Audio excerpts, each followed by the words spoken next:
खबर जिसका लगभग पिछले एक साल से इंतजार किया जा रहा था। योगी कैबिनेट में विस्तार हो चुका है। जी हां, योगी का परिवार, योगी सरकार का परिवार बड़ा हो चुका है, लेकिन इसमें मोदी की छाप देखने को मिल रही है। कैसे मोदी मॉडल से अनुपूरित बताया जा रहा, बताएंगे आपको, लेकिन उससे पहले तस्वीर देखिए।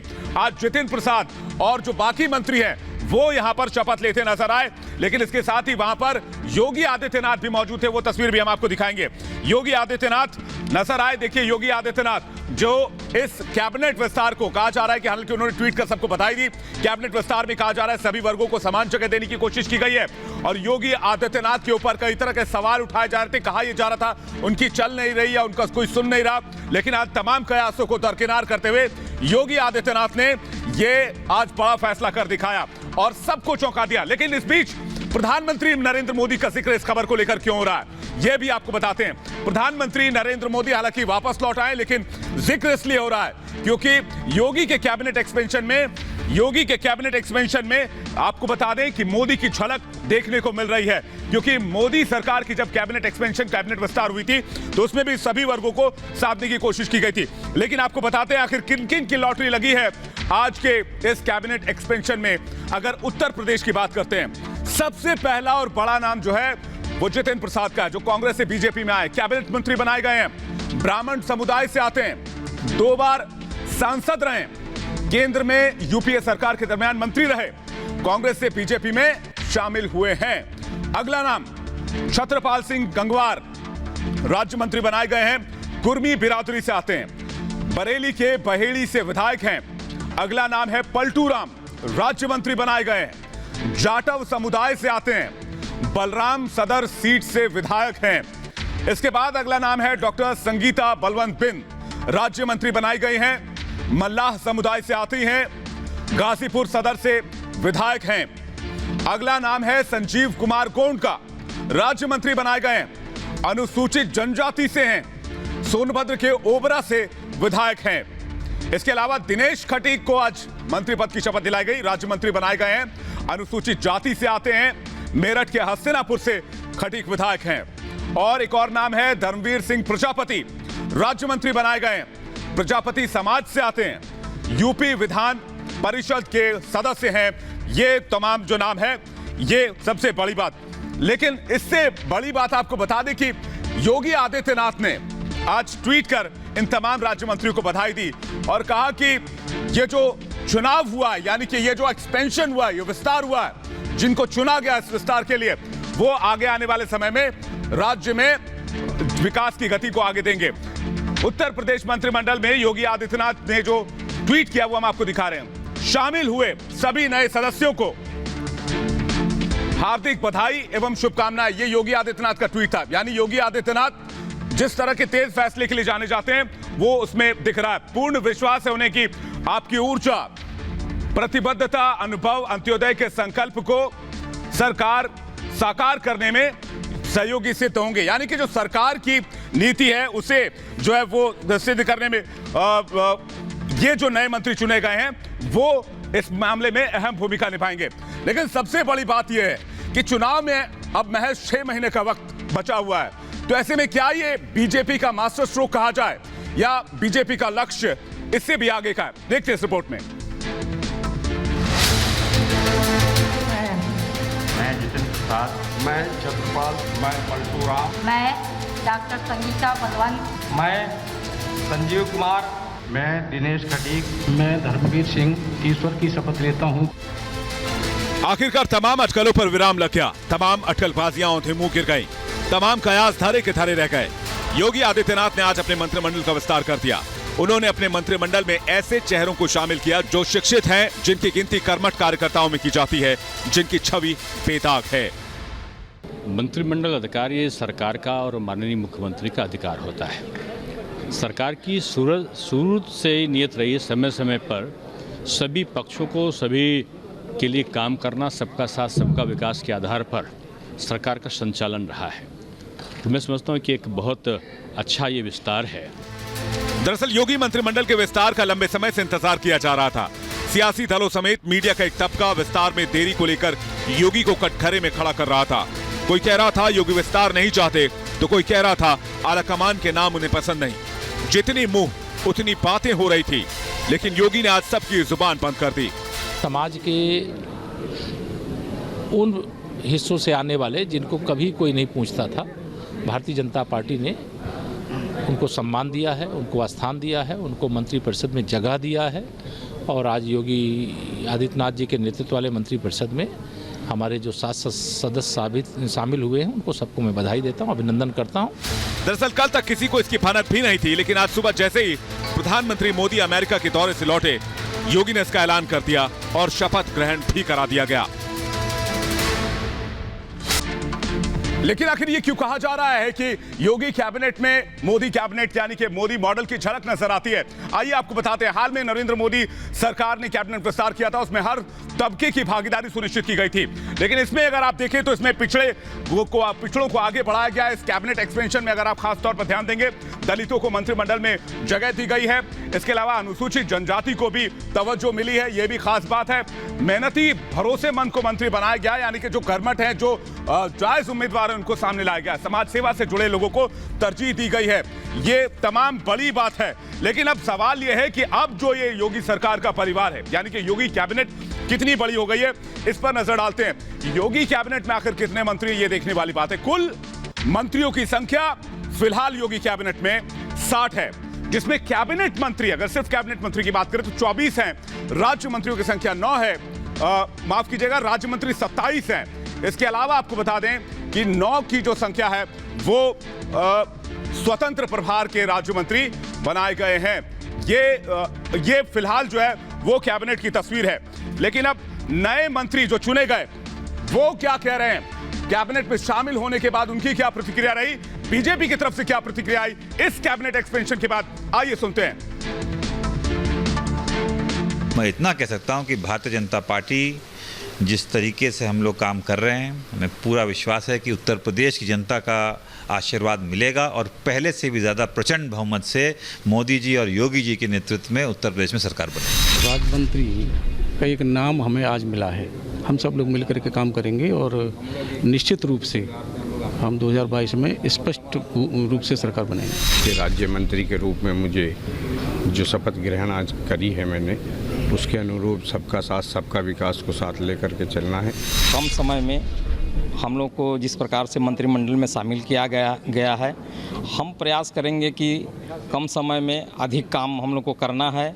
और ज़्यादातर हमारा पिछड़ा हुआ ज़िला है, हमारा आदिवासी बाहुल्य है, उनके लिए काम करना है।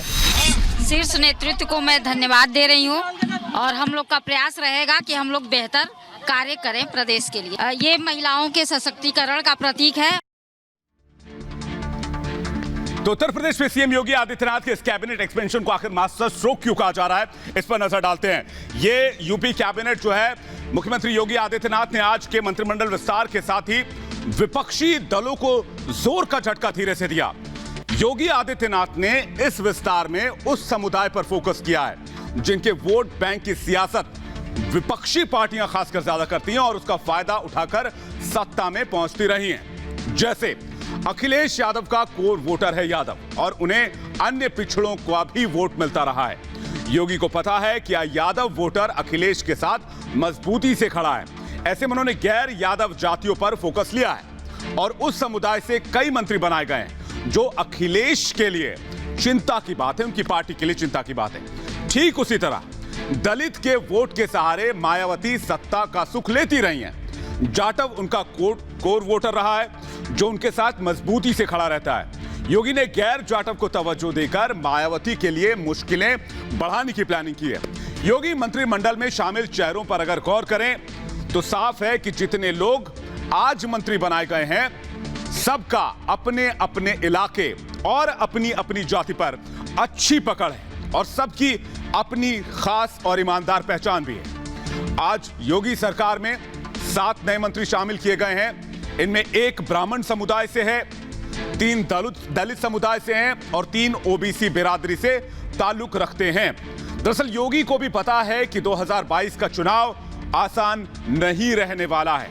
ऐसे में कैबिनेट विस्तार के जरिए वो एक संदेश देने की कोशिश कर रहे हैं कि उनकी सरकार दलितों और पिछड़ों की है। इतना ही नहीं, योगी ने न केवल जाति का ध्यान रखा है बल्कि इलाके का भी पूरा ख्याल रखा गया है। आबादी के लिहाज से यूपी देश का सबसे बड़ा सूबा है। ऐसे में योगी ने जिन्हें मंत्री बनाया है वो राज्य के अलग अलग इलाकों से आते हैं। कोई पूर्वोत्तर से है तो कोई पश्चिम यूपी से, कोई बुंदेलखंड से है तो कोई अवध इलाके की अगुवाई कर रहा है। लेकिन सवाल यह है कि क्या जब चुनाव में केवल 4 महीने का वक्त बचा है, मार्च में नतीजे आने, तो क्या ये मंत्री अपना प्रभाव छोड़ पाएंगे, बीजेपी के लिए कमाल कर पाएंगे? क्योंकि उनके पास काम करने का मुकम्मल वक्त नहीं होगा। सियासत के जानकारों की इस पर 2 टुकड़ा है, वक्त 4 महीने का हो या 4 साल का। सियासत में परसेप्शन मैटर करता है। अगर योगी का संदेश जनता तक साफ शब्दों में पहुंच गया तो फिर 4 महीने भी काफी होंगे। तो ये एक बहुत क्लियर मैसेज देने की कोशिश की गई है। लेकिन एक फैक्ट और आपको बताते हैं कि यूपी सरकार 2017 में जब बनी तो कब कब शपथ ग्रहण और कब कब कैबिनेट एक्सपेंशन हुआ। तो सबसे पहले बात करेंगे 19 मार्च 2017 की, जब शपथ ग्रहण किया गया, जब योगी सरकार सत्ता में आई। इसके बाद पहला विस्तार अगर हम बात करें तो पहला एक्सपेंशन हमें ठीक 2 साल के बाद, यानी कि 22 अगस्त, 2 साल से कुछ ज्यादा वक्त, 22 अगस्त 2019 को देखने को मिला। और दूसरा विस्तार 26 सितंबर, जो आज की तारीख है, यानी कि ठीक 2 साल और कुछ ज्यादा वक्त अगर बात करें तो इसके बाद 2021 में ये एक्सपेंशन देखने को मिला। अब सबसे बड़ी बात यह है कि योगी सरकार को इस फैसले का 2022 में क्या फायदा होगा, कितना फायदा होगा, इस पर बहस की जा सकती है, डिबेट का मुद्दा हो सकता है। लेकिन बीजेपी के लिए कितना फायदेमंद होगा, ये देखने वाली बात होगी। अब बात करते हैं पंजाब के खेल की। जी हां, पंजाब में खेला अभी बाकी है। ऐसा हम क्यों कह रहे हैं ये आपको बताएंगे। लेकिन सबसे पहले आपको बता दें कि आज पंजाब में भी नए सीएम ने अपना कैबिनेट ऐलान किया। ये तस्वीर हम आपको दिखा रहे हैं, ये देखिए। चरणजीत सिंह चन्नी जो सीएम बने हैं, उनके कैबिनेट में नए मंत्रियों ने जगह ली, जिसमें मनप्रीत बादल, अरुणा चौधरी, रजिया सुल्तान, परगट सिंह, ये तमाम नाम वहां पर नजर आए और राज्यपाल इनको वहां पर शपथ दिलवाते नजर आ रहे हैं। लेकिन अब सवाल यह है कि पंजाब के कैबिनेट में कौन कौन है। क्या कैप्टन अमरिंदर सिंह जो पहले के सीएम थे, उनके कैबिनेट के मंत्री कहां गए? क्या उनको जगह मिली? क्या उनको तरजीह दी गई? ये तमाम सवाल जो हैं वो इस वक्त सबसे ज्यादा हैं। तो बात करते हैं कि किस तरह से पंजाब के मुख्यमंत्री चरणजीत सिंह चन्नी से ज्यादा सिद्धू कैबिनेट की उम्मीद की जा रही थी और हुआ भी वैसा ही। जाहिर है इसमें अमरिंदर गुट को जगह नहीं मिली। आपको बताते हैं किस किस ने आज मंत्री पद की शपथ ली। ब्रह्मा मोहिंद्रा ने सबसे पहले शपथ ली। वो 6 बार विधायक चुने गए हैं। मनप्रीत सिंह बादल 5 बार से विधायक रहे हैं और कैप्टन अमरिंदर की सरकार में वित्त मंत्री थे। तृप्त राजेंद्र सिंह बाजवा भी चन्नी कैबिनेट में शामिल किए गए। बाजवा ने सिद्धू के समर्थन में कैप्टन से दुश्मनी मोल ली और अब उन्हें इसका इनाम भी मिला। कैप्टन के खिलाफ सबसे पहले बगावत का बिगुल इन्होंने बजाया था। इसके अलावा राणा गुरजीत सिंह को कैप्टन ने मंत्रिमंडल से बाहर निकाला था। उन पर माइनिंग घोटाले का आरोप लगा था। अरुणा चौधरी पंजाब कांग्रेस का एक महिला फेस है, महिला चेहरा है और सिद्धू की भरोसेमंद भी मानी जाती हैं। इन्हें भी कैबिनेट में जगह दी गई है। इसके अलावा सुखबिंदर सिंह सरकारिया को भी जगह मिली है। वो 3 बार से विधायक रह चुके हैं। पंजाब कांग्रेस का मुस्लिम चेहरा रजिया सुल्तान 3 बार से विधायक चुनी गई हैं और अमरिंदर सरकार में मंत्री भी थी। भारत भूषण आशु अमरिंदर सरकार में मंत्री थे। इसके अलावा संगठन में वो अच्छी पकड़ रखते हैं। विजय इंदर सिंगला गांधी परिवार के करीबी माने जाते हैं, आपको पता ही होगा, और कैप्टन सरकार में शिक्षा मंत्री भी थे। रणदीप सिंह नाभा लगातार 4थी बार विधायक बने हैं। वहीं राजकुमार वेरका पंजाब कांग्रेस का दलित चेहरा है और 3री बार विधायक बने हैं। संगत सिंह गिलजियान पिछड़े वर्ग के बड़े चेहरे हैं, अमरिंदर के धुर विरोधी माने जाते हैं। जबकि परगट सिंह भारतीय हॉकी टीम के पूर्व कप्तान हैं और उन्हें नवजोत सिंह सिद्धू का करीबी माना जाता है। इसके अलावा अमरिंदर सिंह राजा यूथ कांग्रेस के पूर्व अध्यक्ष हैं और गांधी परिवार के करीबी माने जाते हैं। कैप्टन विरोध की वजह से सुर्खियों में रहे, सिद्धू के साथ देखे जाते रहे। इसके साथ ही गुरकीरत सिंह कोटली भी चन्नी कैबिनेट में शामिल हुए हैं। कोटली पंजाब के पूर्व सीएम बेअंत सिंह के पोते हैं और उन्हें इसमें शामिल किया गया है। लेकिन उससे बड़ी बात अब ये कि पंजाब कैबिनेट में एक्सपेंशन तो हो गया, लेकिन पंजाब में कांग्रेस में जो कलह, जो घमासान उठा हुआ था, कलह जो मची हुई थी, क्या कांग्रेस इसको थामने में कामयाब रही? एक रिपोर्ट देखते हैं। मैं रणदीप सिंह नाभा ईश्वर ਦੀ ਤੋਂ ਚੁੱਕਾ ਹਾਂ। मैं कानून द्वारा स्थापित ਭਾਰਤ ਦੇ ਸੰਵਿਧਾਨ ਦੇ ਪ੍ਰਤੀ ਸੱਚੀ ਸ਼ਰਧਾ ਆਪਣੇ ਕਰਤੱਵਾਂ ਨੂੰ ਵਫਾਦਾਰੀ ਅਤੇ ਸ਼ੁੱਧ ਅੰਤःਕਰਨ ਨਾਲ ਨਿਭਾਵਾਂਗਾ। क्या अब थम जाएगी पंजाब कांग्रेस की कला? कैप्टन अमरिंदर के करीबियों को नो एंट्री। शपथ से पहले पंजाब कांग्रेस में फिर घमासान। पंजाब कांग्रेस में ऑल इज नॉट वेल।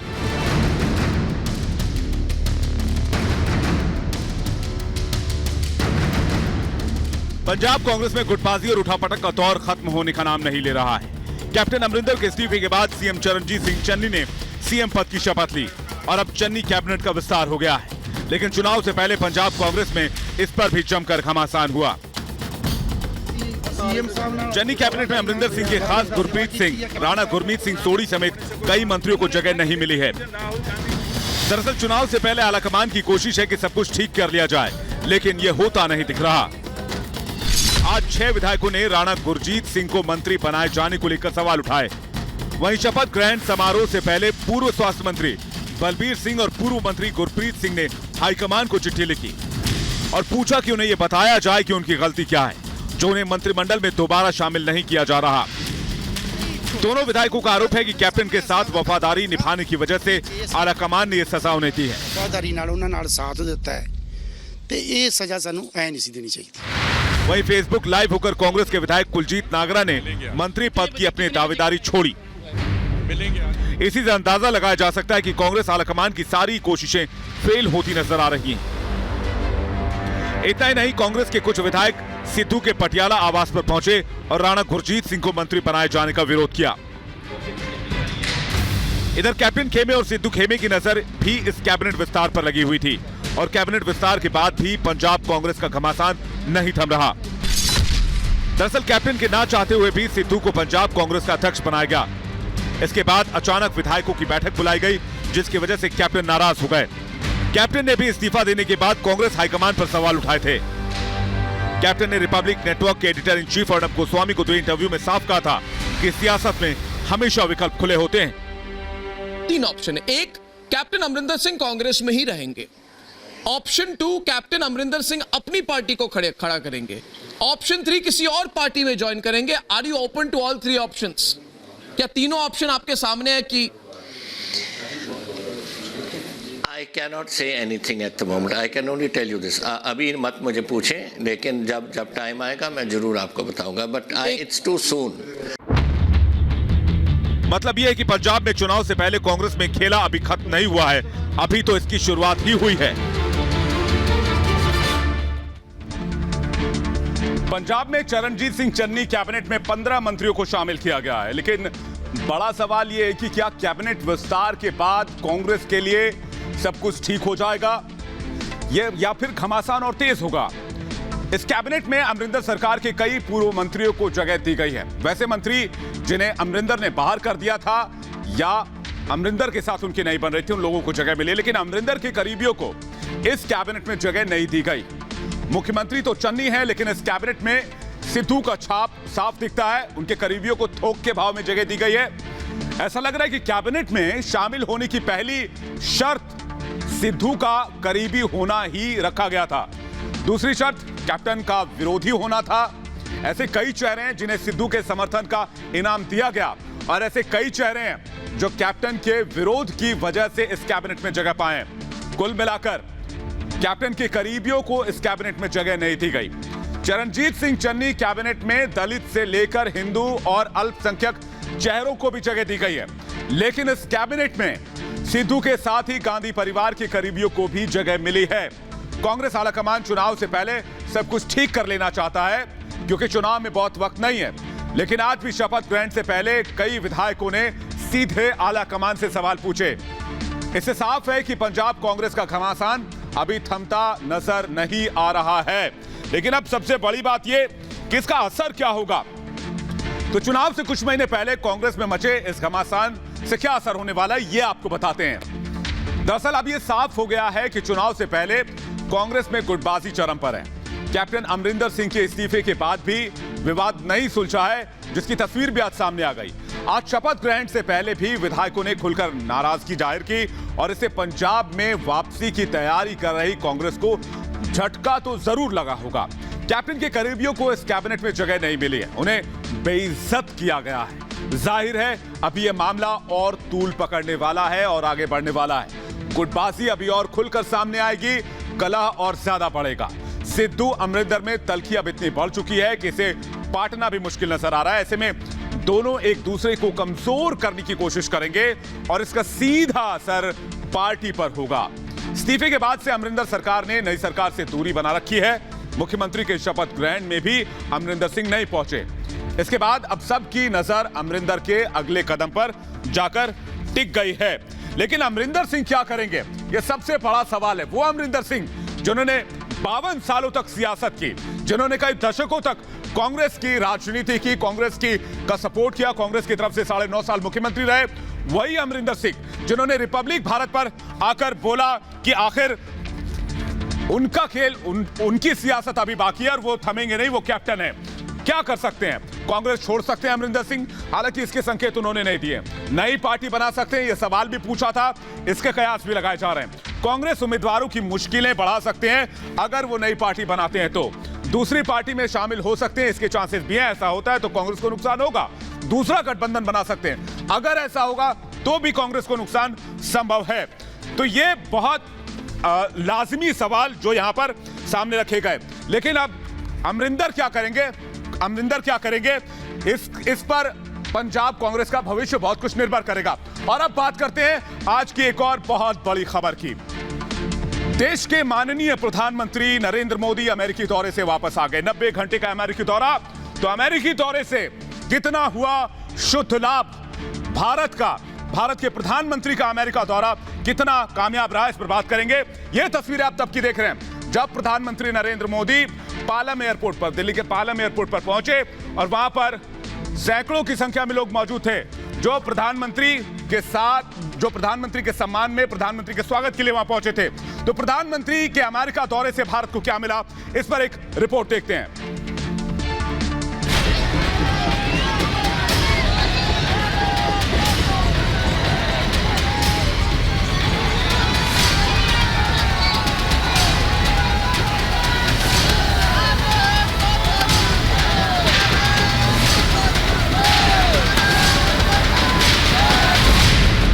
देश को गर्व, एयरपोर्ट पर विजय पर्व।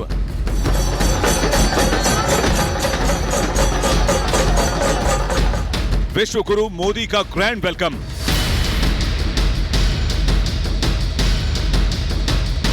दमदार दौरे के बाद जोरदार स्वागत।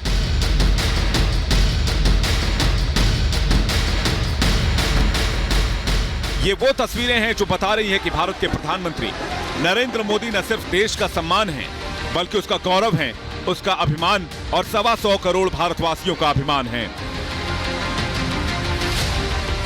लगभग 90 घंटे यानी 4 दिन के अमेरिकी दौरे के बाद जैसे ही नरेंद्र मोदी ने भारत की सरजमी पर कदम रखा, देश ने उनका जोरदार स्वागत किया। ढोल नगाड़ों के साथ कार्यकर्ताओं ने विश्व गुरु पीएम मोदी का ग्रैंड वेलकम किया। विश्व के पटल पर भी भारत के विचार को और भारत के वैचारिक पृष्ठभूमि को पूरी ताकत से हर मंच पर रखते रहे हैं। मैं अपनी ओर से और जो सारे दुनिया में भारत का डंका बजाया है प्रधानमंत्री मोदी जी ने, और देश के करोड़ों लोगों की तरफ से जो उन्होंने देश को गौरवान्वित किया है, उसके लिए मैं आप सब की ओर से उनका पुनः हार्दिक अभिनंदन करता हूं। दिल्ली के पालम एयरपोर्ट पर सुबह से ही लोगों की भीड़ पीएम मोदी का इंतजार कर रही थी। फिर वो पल आया जब पीएम मोदी ने भारत की सरजमी पर कदम रखा और बीजेपी अध्यक्ष जेपी नड्डा ने कार्यकर्ताओं के साथ उनका भव्य स्वागत किया। कि एक विश्व विजेता के रूप में प्रधानमंत्री मोदी जी अमेरिका से वापस आए हैं। उनका ये दौरा हर मोर्चे पर सफल हुआ है। मित्रता और शत्रु को अपनी ताकत, अपना पार्टी की जो कमिटमेंट्स है, नेशन की जो कमिटमेंट है, वो प्रधानमंत्री जी ने बड़े सॉलिड तरीके से विश्व मंच पर रखी है। प्रधानमंत्री नरेंद्र मोदी ने अपने अमेरिकी दौरे के दौरान दुनिया भर के तमाम संवेदनशील मुद्दों को अहमियत दी। अमेरिकी राष्ट्रपति जो बाइडेन से मुलाकात के दौरान आतंकवाद और समंदर में एकाधिकार को लेकर चर्चा की। जाहिर है प्रधानमंत्री मोदी की तरफ दुनिया के तमाम देश एक ग्लोबल लीडर के तौर पर देख रहे हैं। Bureau report, Republic Bharat. PM Modi का यह अमेरिकी दौरा कई मायनों में अहम रहा। दुनिया भर के देशों की निगाहें प्रधानमंत्री मोदी के इस दौरे पर टिकी हुई थी। ऐसे में यह जानना भी जरूरी है कि प्रधानमंत्री मोदी अमेरिका से क्या लाए, यानी कि मोदी का यह दौरा कितना कामयाब रहा। अमेरिकी दौरे से शुद्ध लाभ क्या हुआ है। आतंकवाद, कट्टरवाद पर भारत के मन की बात उन्होंने दुनिया को बताई। आतंकवाद के बढ़ते खतरे से विश्व को आगाह किया। पाकिस्तान के अफगानिस्तान में बढ़ रहे दखल को लेकर भी भारत ने अपनी चिंताओं को दुनिया के साथ साझा किया। क्वाड के जरिए चीन को घेरने की रणनीति पर काम तेज हुआ। ट्रेड और टेक्नोलॉजी पर साझेदारी बढ़ाने पर भी जोर दिया गया। इस दौरे पर नए निवेश पर कंपनियों के सीईओ से चर्चा की गई। ये बड़ी बातें रही प्रधानमंत्री के इस दौरे की। लेकिन इससे भी बड़ी बात यह कि प्रधानमंत्री और जो बाइडेन पहली बार मिले, इस पर कई सवाल उठाए जा रहे थे। लेकिन प्रधानमंत्री नरेंद्र मोदी अमेरिका की 4 दिन की यात्रा पूरी कर शनिवार देर शाम John F Kennedy international airport से दिल्ली के लिए रवाना हुए। लेकिन प्रधानमंत्री की रवानगी से पहले अमेरिकी राष्ट्रपति जो बाइडेन ने उन्हें खास तोहफा देकर विदा किया। जो मैं आपसे कह रहा था कि बाइडेन और मोदी की दोस्ती को लेकर बहुत सवाल उठाए जा रहे थे। बाइडेन ने मोदी को 157 कलाकृतियां सौंपी हैं। इन कलाकृतियों की वापसी पर प्रधानमंत्री मोदी ने भी खुशी जाहिर की और राष्ट्रपति बाइडेन का शुक्रिया अदा किया। ये वो कलाकृतियां थी जो भारत से तस्करी कर या चुरा कर विदेशी बाजारों में ले जाई गई थी। अमेरिका ने उन्हें वापस कर दिया पीएम को। पीएम मोदी ने कहा कि कलाकृति किसी भी देश की अमूल्य धरोहर होती है। इनको सुरक्षित और संरक्षित रखना अपने सांस्कृतिक विरासत की सुरक्षा है। इन 157 कलाकृतियों में बलुआ पत्थर से तैयार की गई 1.5 मीटर की नटराज की मूर्ति है। इसके अलावा कांसे की 8.5 सेंटीमीटर ऊंची नटराज की मूर्ति भी शामिल है। प्रधानमंत्री कार्यालय के मुताबिक इनमें से ज्यादातर 11वीं से लेकर 14वीं शताब्दी तक की है। इनमें मानव रूपी तांबे की 2000 ईसा पूर्व वस्तु है। दूसरी शताब्दी की टेराकोटा का फूलदान शामिल है। लगभग 71 प्राचीन कलाकृतियां सांस्कृतिक हैं। बाकी छोटी मूर्तियां हैं। इनका संबंध हिंदू, बौद्ध, जैन धर्मों से है। ये सभी धातु, पत्थर और टेराकोट से बनाई गई हैं। यानी कि प्रधानमंत्री नरेंद्र मोदी का यह दौरा न सिर्फ कई मायनों में अहम रहा, बल्कि अब तक का सबसे कामयाब अमेरिकी दौरा भी कहा जा सकता है। एक रिपोर्ट दिखाते हैं।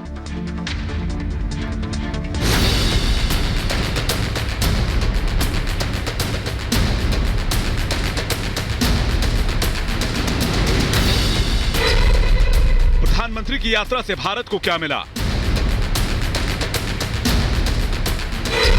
दुनिया में कितनी मजबूत हुई भारत की धाक?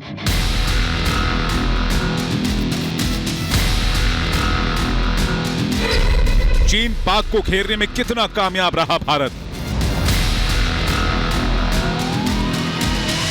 जाहिर है हर कोई यही जानना चाहता है कि प्रधानमंत्री ने 90 घंटे की अपनी अमेरिकी यात्रा के दौरान क्या हासिल किया और पीएम मोदी के इस विशुद्ध कूटनीतिक यात्रा से भारत को कितना शुद्ध लाभ मिला।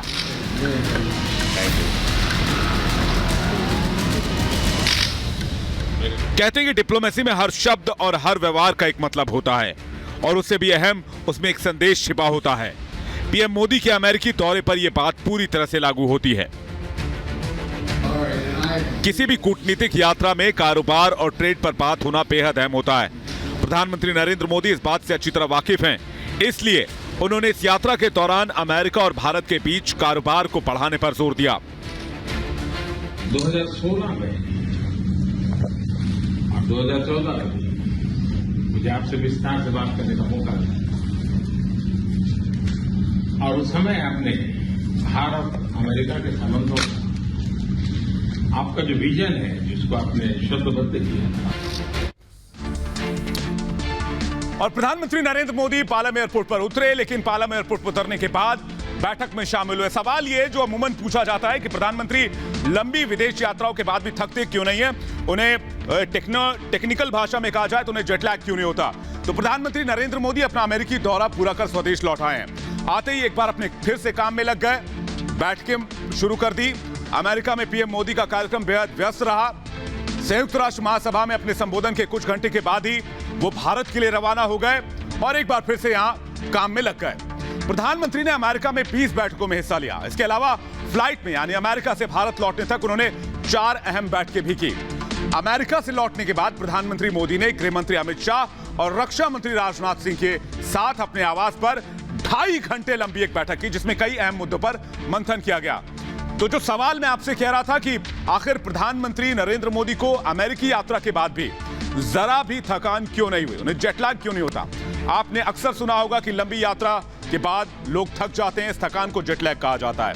लेकिन प्रधानमंत्री मोदी को यह जेटलैग नहीं होता, वो तुरंत अपने बैठकों में व्यस्त हो जाते हैं। दरअसल प्रधानमंत्री मोदी इस तरह की लंबी यात्राओं के दौरान अपने आप को बेहद व्यस्त रखते हैं। वो इतना मशरूफ हो जाते हैं कि थकान की तरफ उनका ध्यान ही नहीं जाता है। इतना ही नहीं, प्रधानमंत्री मोदी अपने शरीर को और अपने सोने के समय को टाइम जोन के हिसाब से जल्दी ढाल लेते हैं, डेवलप कर लेते हैं। मतलब ये कि वो जिस समय चक्र में होते हैं, जिस टाइम जोन में होते हैं, उसी के हिसाब से वो बदलाव कर सकते हैं, जिससे थकान कम से कम हो और शरीर में चुस्ती बनी रहे। इसके अलावा वो ज्यादा से ज्यादा पानी पीना प्रेफर करते हैं, जिससे कि शरीर में हवाई यात्रा के दरमियान पानी की कमी ना हो। ये जो कुछ अहम बिंदु है जिस पर प्रधानमंत्री नरेंद्र मोदी ध्यान रखते हैं। तो इसलिए प्रधानमंत्री नरेंद्र मोदी को अब विश्व गुरु यानी कि वर्ल्ड लीडर में शुमार किया जाता है और उनकी अप्रूवल रेटिंग दुनिया के सारे नेताओं में सबसे ज्यादा है। प्रधानमंत्री मोदी नंबर 1 पर हैं। ये भारत की बात में है। फिलहाल इतना ही। आप देखते रहिए रिपब्लिक भारत। बड़ी खबरों के साथ हम फौरन वापस लौटेंगे।